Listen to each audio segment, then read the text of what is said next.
Today we're going to show you how I fillet a fish.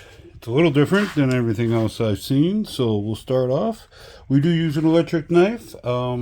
It's not the best one, but everyone's got their favorite one, and that's fine.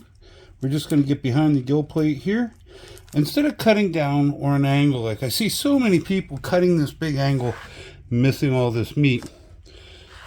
If you cut down an angle this way underneath,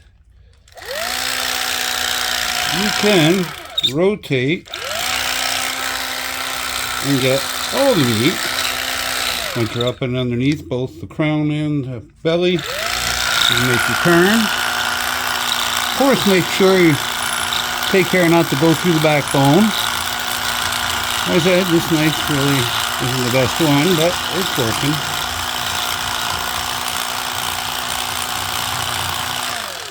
Then we're just going to flip that over. Don't cut all the way through. We want that attached. It makes life easy.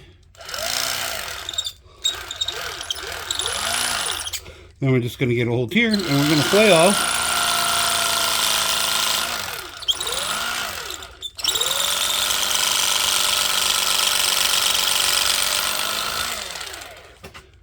Our fillet. So before we got a piece of rib meat. And this is where I see a lot of differences, besides cutting up here when I first start, is going to be,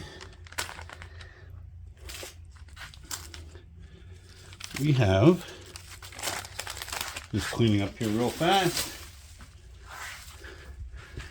you get a fillet that looks something like this. You get it in the camera view. And everyone I've seen either fillets the ribs out before the skins or still does it with, or cuts them out.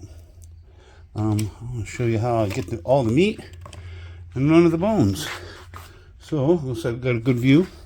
This is the inside of the fish towards the outside. This is what I do different. I just come along this lateral line. If they're wide bones, you go a little wider. I cut down. And I just slide over the ribs.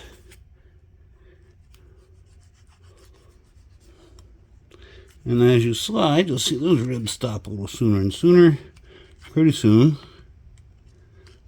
This one tends to want to hate me, but that's all right. Then I'm going to come up. Once I realize I'm down past the rib bones, I'll come up this side. There's usually a little turnout here of the bones. Cut it off. And wanted to keep a hold on a piece of cartilage. But I got a fillet with the meat off the belly, and this isn't the biggest crappie, but it's just your standard 10-inch. But and that's it. That's all I'm left with. That's how I do it. That's how I save as much meat as possible. If you learned something, great. Have a great day.